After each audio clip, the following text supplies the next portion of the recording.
जैसा कि हम सभी जानते हैं, इंडिया में कोविड-19 की ये दूसरी लहर आई है, जिसकी वजह से काफ़ी सारे पेशेंट्स, करीब 19 मिलियन पेशेंट्स ऐसे हैं भारत में जो अभी तक कोविड के लिए रिपोर्ट किए जा चुके हैं। उसमें से काफ़ी सारे ऐसे पेशेंट्स हैं जिनकी डेथ भी हो चुकी है। इस पूरे कोविड सीरीज़ में डायग्नोसिस की एक अहम भूमिका है, क्योंकि जितनी अर्ली ये डायग्नोसिस हो पाएगा, उतनी ही जल्दी कोविड को हम हरा पाएँगे। पॉजिटिव पेशेंट्स के लिए ये बहुत इम्पोर्टेंट है, उनका इन्फेक्शन जल्द से जल्द डिटेक्ट हो पाए और साथ ही साथ अर्ली ट्रीटमेंट स्टार्ट हो पाए। लोगों में अर्ली डिटेक्शन के बारे में जागरूकता यानी अवेयरनेस फैलाना भी बहुत इम्पोर्टेंट है, जो कि इन कोविड पेशेंट्स के ट्रीटमेंट और प्रोग्नोसिस में काफ़ी हेल्प कर सकता है। इसीलिए मेडिसर्कल, जो एक हेल्थ केयर मीडिया कंपनी है, उसने role of diagnosis in COVID करके एक सीरीज की शुरुआत की है, जिसमें हम भारत के जाने माने पैथोलॉजी और radiology labs and diagnostic centres के पैथोलॉजिस्ट, रेडियोलॉजिस्ट और फाउंडर्स से बात करेंगे और उनसे जानने की कोशिश करेंगे कि डायग्नोसिस किस तरह से इस पूरे श्रृंखला में, इस पूरे एपिसोड में पैंडेमिक को दूर करने में मदद कर पा रहा है। बिकॉज अर्ली अगर डायग्नोसिस हो पाएगा तो काफी हद तक इस रोग को हम लोग कंट्रोल कर सकते हैं। हेलो, मैं हूं स्मिता कुमार और इस सीरीज में आज हम बात करने वाले हैं डॉक्टर ए वेलुमनी से। डॉक्टर ए वेलुमनी एक भारतीय वैज्ञानिक और एंटरप्रेन्योर हैं। वो थायरोकेयर लैबोरेटरीज के फाउंडर, चेयरमैन और मैनेजिंग डायरेक्टर हैं, जो कि डायग्नोस्टिक्स और प्रिवेंटिव केयर लैबोरेटरीज की एक चेन है। उन्हें डायग्नोस्टिक रिसर्च एवं बिजनेस में 35 साल से भी ऊपर का एक्सपीरियंस है। Bhabha atomic research centre Mumbai में थायरॉयड बायोकेमिस्ट्री रिसर्च के 15 साल के एक्सपीरियंस के बाद उन्होंने 1995 यानी 1995 में थायरोकेयर की शुरुआत की थी। वो न्यूक्लियर हेल्थ केयर लिमिटेड के एमडी भी हैं, जो एक रेडियोलॉजी वर्टिकल है। साथ ही साथ जो ऑन्कोलॉजी में निदान और निगरानी के लिए साइक्लोट्रॉन और पेट सीटी पर फोकस्ड है। Hello doctor Velumani, welcome to Medi Circle. नमस्कार। डॉक्टर वेलुमनी, आपसे जानना चाहेंगे कि कोविड-19 का जो ये न्यू वेरिएंट है, वो कौन सा है और क्या वो ट्रेस हो पा रहा है? ऐसा तो वेरिएंट बहुत सारा कहा जाता है। ये वायरस अभी 400 दिन पहले आए हैं। रोज रूप रंग बदलती है और हर कॉन्टिनेंट में अलग अलग उसका रंग दिखाती है। जी। ये जो वेरिएंट्स बोलते हैं, ज्यादा बोलते हैं, कम स्टडी करके कंफर्म हुई हैं। जी। और इतनी तेजी से ये वायरस हमें परेशान करती है, हमारे पास रिसर्च करने के लिए ना ताकत है ना फुर्सत है। जी, बिल्कुल। फिर भी मुझे ये मानना है कि जो भी डायग्नोस्टिक टेस्ट आप अभी उपलब्ध है आरटी-पीसीआर के रूप में, जी। वो 99% डायग्नोसिस में कामयाब हो रही है। जी। और डायग्नोसिस मिसिंग हो रहा है करके मुझे यकीन नहीं आता है। जी। आपके अनुसार ये महामारी जो फैल रही है इंडिया में, जो इसका सेकेंड वेव फैल रहा है, इस पैंडेमिक का पीक स्टेज कब आएगा एंड कब ये एंड होने वाला है? वो इतना खतरनाक कमाल की वायरस है, जी। किसी को कुछ मौका दिया ही नहीं है, ना प्रधानमंत्री, ना मुख्यमंत्री, ना स्वास्थ्य मंत्री, ना कलेक्टर्स, ना साइंटिस्ट, ना वायरोलॉजिस्ट, ना एपिडेमियोलॉजिस्ट कह पाएंगे जी, कि ये पीक ये समय में खत्म होगा। मेरे हिसाब से हिंदुस्तान में हर शहर, हर स्टेट अलग अलग टाइम में पीक पीक होएंगे। जी। तो मुझे ऐसा लग रहा है कि लगभग जून खत्म होने तक ये सेकंड वेव का जो आक्रमण है वो हिंदुस्तान में कहीं ना कहीं जबरदस्त रहेगा। जी। उसका मतलब आज जो 3 लाख इन्फेक्शंस हर रोज डिक्लेयर हो रही है, जी। वो कम होने के लिए का, काफी समय लगेगा। जी, मैं कह नहीं पाऊंगा कि इस तारीख को पीकिंग खत्म हो जाए। और डॉक्टर वेलुमन, एक बहुत अहम सवाल मैं आपसे पूछना चाहूंगी। कई सारे पेशेंट्स जब अपने कोविड-19 सिम्टम्स से वो जूझ रहे होते हैं या उन्हें शरीर में कोविड-19 के सिम्टम्स आने लगते हैं, फीवर, बॉडी एक, फटीग, कहीं-कहीं पे डायरिया और वॉमिटिंग आते हैं। वो किस समय आरटीपीसीआर टेस्ट का जांच कराएं, इसको लेकर के काफी कंफ्यूजन्स रहते हैं। तो आप बताएं कृपया करके कि कब किसी पेशेंट्स को जो कोविड-19 के लक्षण दिखा रहे हैं, उनमें देखा जा रहा है लक्षण, उन्हें कब टेस्ट कराने के लिए जाना चाहिए?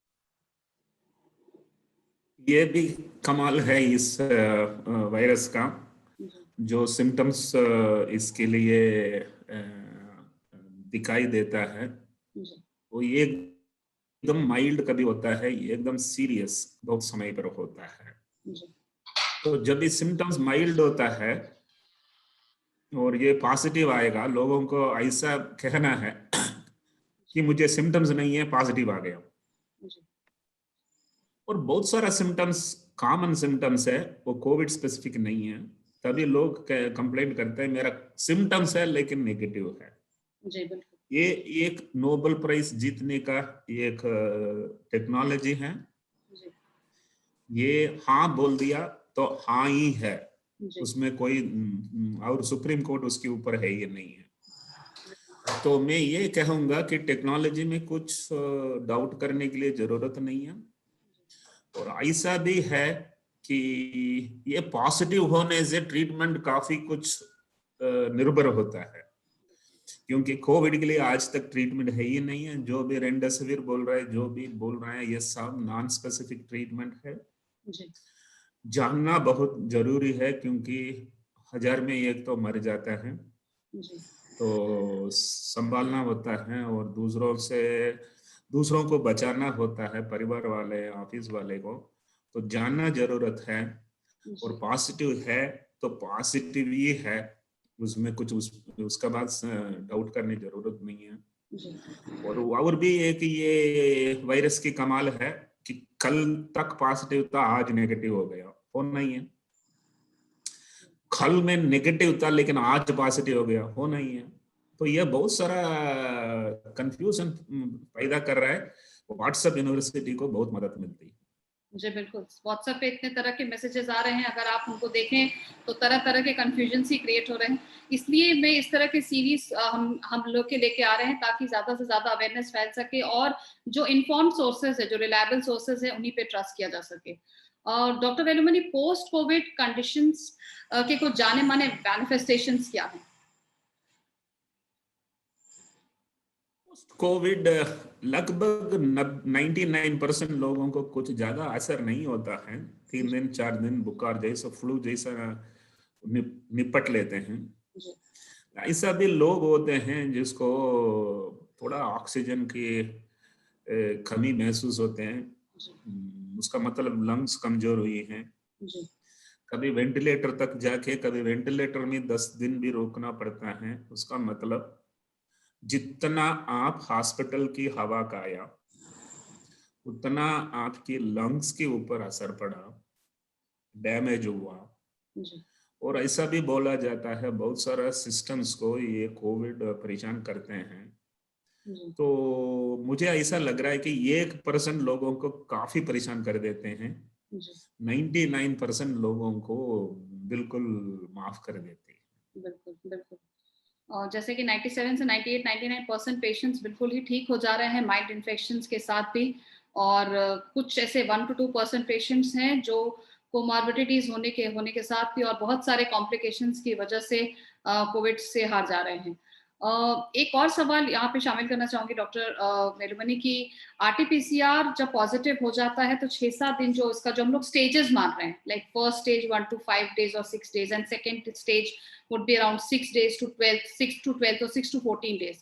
इसमें जो सेकंड स्टेज पे अगर वो सीटी स्कैन करा रहे हैं और उनका सीटी स्कैन का जो स्कोर है वो मॉडरेट टू हाई जा रहा है, तो इस केस में जो सेकंड लाइन ऑफ डायग्नोसिस होता है, यानी कुछ जो बायोमार्कर्स टेस्ट है जो हम पेशेंट्स को कराने चाहिए, तो आप क्या सजेस्ट करते हैं इस समय पेशेंट्स को किस तरह के जांच करवानी चाहिए, किस तरह के लैब टेस्ट करवाने चाहिए?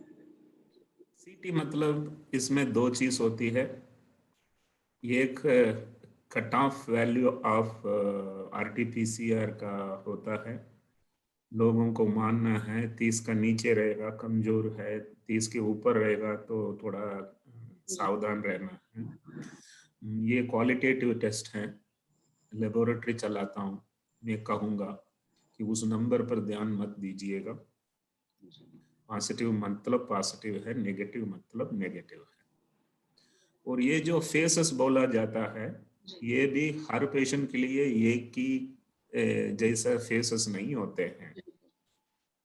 और कभी हॉस्पिटल के भर्ती होना हुआ और ऑक्सीजन की जरूरत पड़ गया, तो आरटीपीसीआर की नंबर पर आप ग्रेडिंग नहीं कर सकते हैं। उसके बाद अगर आपको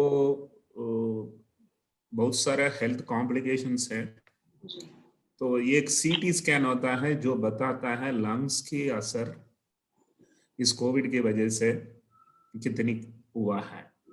तो वो एक इम्पोर्टेंट टेस्ट है, लोग सीटी स्कैन को यूज करते हैं।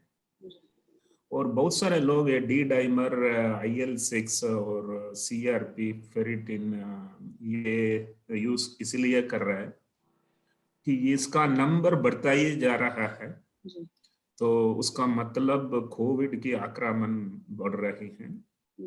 नंबर छूटती जा रही है, उसका मतलब रिकवरी फेज में है।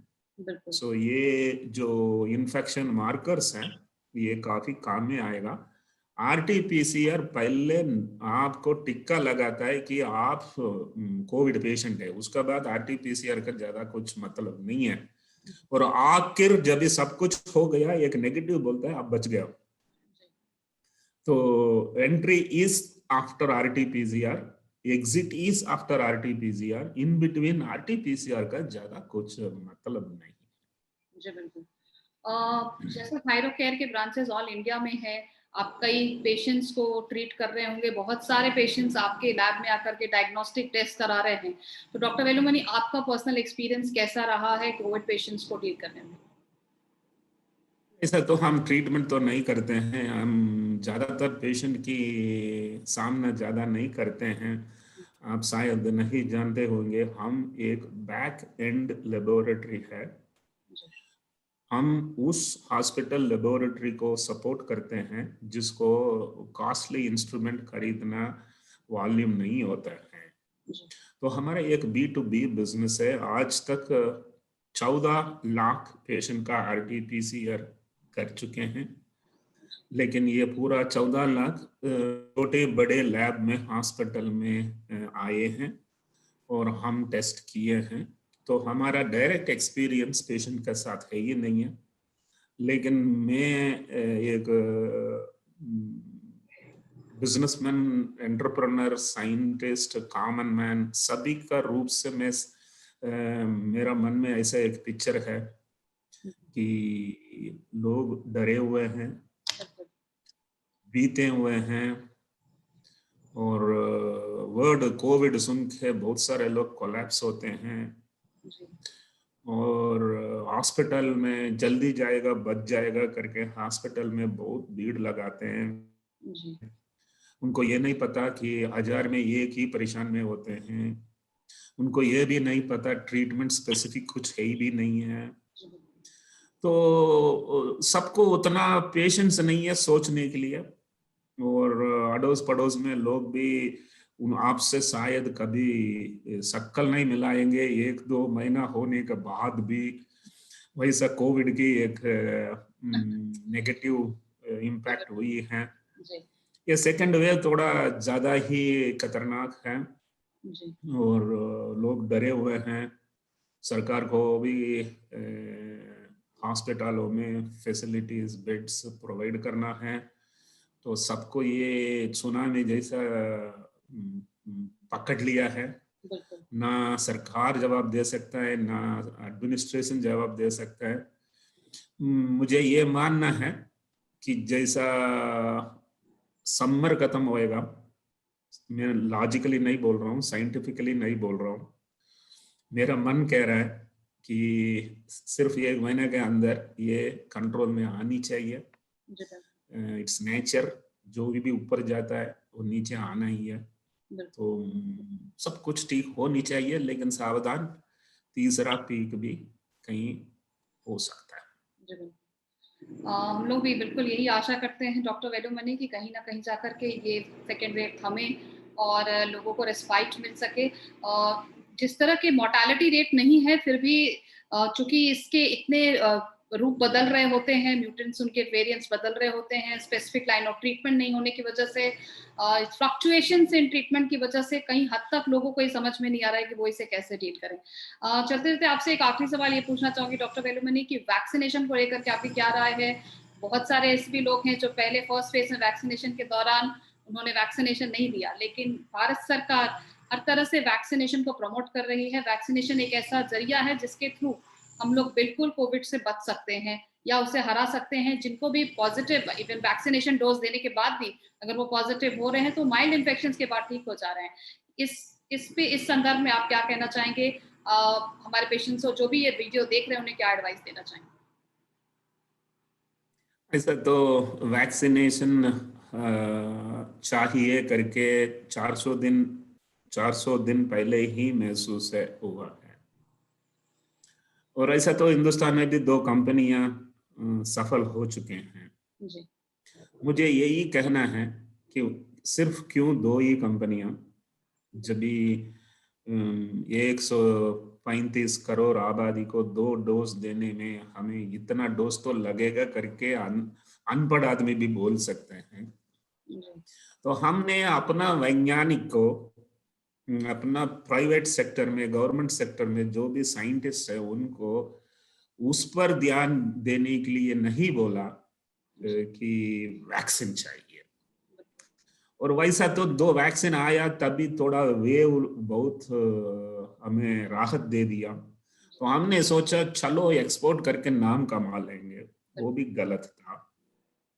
उसका बाद सेकंड वेव आया, फिर मालूम पड़ा हम नंगा हो गए हैं। और वैक्सीन करने के लिए मन चाहता है, सरकार चाहता है, लेकिन वैक्सीन की तरह वैक्सीन बनाने वाला कंपनी को 8 बिलियन आबादी को बेचने के लिए उनका पास लालच बैठ गया। तो मुझे कहना है कि वैक्सीन जरूरत है, आपको मौका मिला तो वैक्सीन करा लीजिएगा। 2 बार वैक्सीन हो जाता है तो ये जो 1000 में 1 मरता है वो शायद लाख में 1 मरेगा। तो इन्फेक्शन तो आसपास में रहेगा। वायरस ना कभी थकता है, ना कभी बुढ़ा होता है, ना कभी मर जाता है। वायरस तो रहेगा, हमें वायरस के साथ जीना पड़ेगा। हमारे शरीर में वैक्सीनेटेड रहेगा, उसको सामना करने के लिए ताकत मिल जाते हैं। मुझे थोड़ा बुरा लग रहा है कि इतना बड़ा आबादी को कितना भी जल्दी हम वैक्सीन मैन्युफैक्चर करें, वैक्सीनेट करें, तो भी 1-2 साल लग ही जाएगा। और संभालना बहुत मुश्किल है। मुझे अभी पता है सरकार बिजनेस करना है, जीडीपी बढ़ाना है, लाइवलीहुड बढ़ाना है, लोगों को अपना भूख से मिटाना है। तो उनको एक ही लक्ष्य रहेगा कि वैक्सीन तैयारी करके सबको वैक्सीनेट करना होगा। तो मेरे हिसाब से we are all our backs are towards the wall. हम इसका पीछे जा नहीं सकते हैं। तो सॉल्यूशन निकालेंगे। ऐसा तो डैमेज तो हो चुके हैं, लेकिन सॉल्यूशन निकलाएगा। We have to have hopes नहीं होता है तो स्ट्रेस बढ़ जाती है। तो मुझे ऐसा उम्मीद है कि 24 महीना के बाद इस वायरस की लगभग कंट्रोल आ गया रहेगा। तब तक ऊपर नीचे वेव्स 1-2 आएगा जाएगा, हमें संभाल के उसको सामना करना ही पड़ेगा। जी बिल्कुल। करीब 2022 तक हम लोग बिल्कुल मान के चले कि ये वायरस से हमें बिल्कुल ही बच के रहना है और जितने ज्यादा लोग हो सके वो इसको वैक्सीनेशन लें। खासकर डॉक्टर वेलुमनी अभी तक जब बच्चों के वैक्सीन नहीं आए हैं, एक बहुत बड़ा परसेंटेज इंडियन पॉपुलेशन का जो किड्स हैं, जो छोटे बच्चे हैं, उनका अभी तक वैक्सीनेशन नहीं है। वो भी कभी स्टार्ट होगा ताकि हम अपने बच्चों को भी इससे सुरक्षित कर पाए। वैसा तो ये ऐसा एक वायरस है, पहले बार अडल्ट को पहले वैक्सीनेशन के लिए, मैं अभी तक मैं 62 इयर्स हो गया, पहले बार सुन रहा हूँ कि बूढ़े लोगों को पहला वैक्सीनेट करना है। तो ये थोड़ा अजीब सा वायरस है। ऐसा मुझे एक फीलिंग है कि जैसा 60 के ऊपर था, फिर 45 कट ऑफ आया, फिर 18 में कट ऑफ आया, जी, जब ये 18 कट ऑफ में शायद अक्टूबर नवंबर तक हम कर पाएगा, जी, बिल्कुल, तो फिर अगला मार्च अप्रैल तक सभी बच्चे लोगों को भी इम्यूनाइजेशन की प्रोग्राम आएगा। बिल्कुल, जैसा मैं बोला कि कुछ भी ऐसा नहीं है कि नॉट पॉसिबल, जी, ऐसा है, very difficult, but then very difficult is better than not possible. definitely. So thank you so much, Dr. Velumini, for giving your precious time to MediCircle and discussing the role of diagnosis in COVID treatment so that India can fight back to COVID. We once again thank you, and we definitely hope that this COVID ends somewhere. Namaste. नमस्कार।